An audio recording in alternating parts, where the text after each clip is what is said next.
When betting baseball, do you bet the first 5 innings, the game, the side, the total, the money line, the run line? What do you bet? Where do you find value when betting Major League Baseball?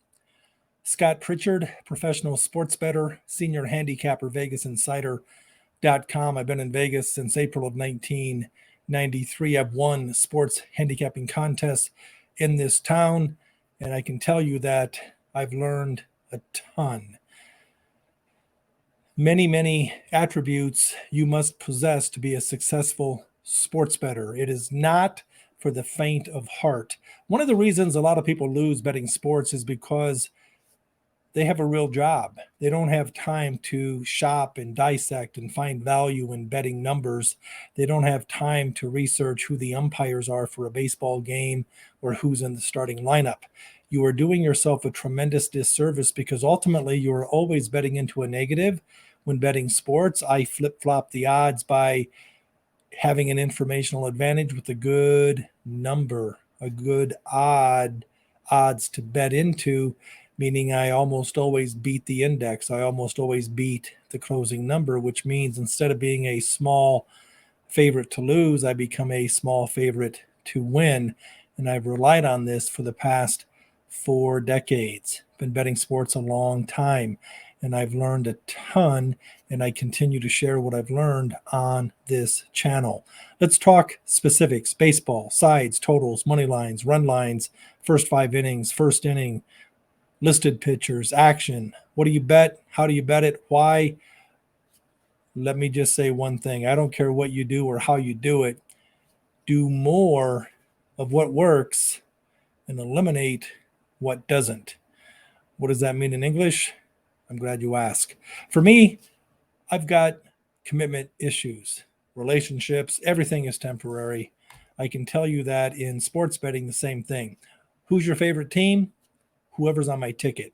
It's a 2.5, 3 hour contract, nothing more, nothing less. I'll get on, I'll get off often. Okay. Strictly a value bettor.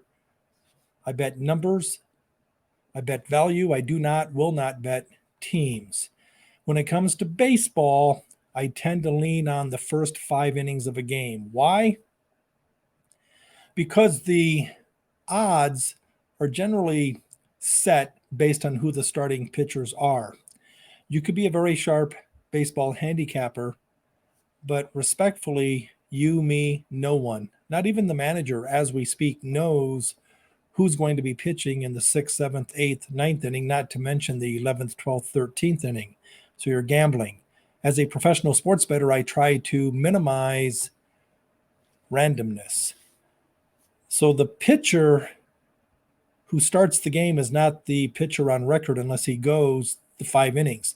His interest is my interest. Now you have my attention. When would you bet the first 5 innings of a baseball game? When you have an ace going against maybe a pitcher who's not perceived to be as good.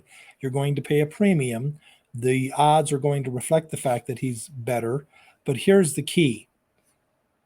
If you're tied after 9 innings betting a full game, the game goes into extra innings and it's more random. You just don't know. Yet your bet is live. When you bet the first 5 innings, if it's tied after 5 innings, no bet, no action, you get your money back. I like that. The first 5 innings, I'm telling you when to bet it. If you have a distinct advantage with your starting pitcher and you can get a good number, okay, by beating the closing number, and your bullpen is not very good, why would you bet an entire game when your middle relievers and your closer are questionable at best? Conversely, why would you bet an entire game if the opposing team has a questionable starter, but a kick butt bullpen and a kick butt middle relief staff? Again, everything affects everything else. You want to research weather. You want to research umpires. You want to research, is there an advantage in the first 5 or for the game? I like the first 5 innings. See the cashier.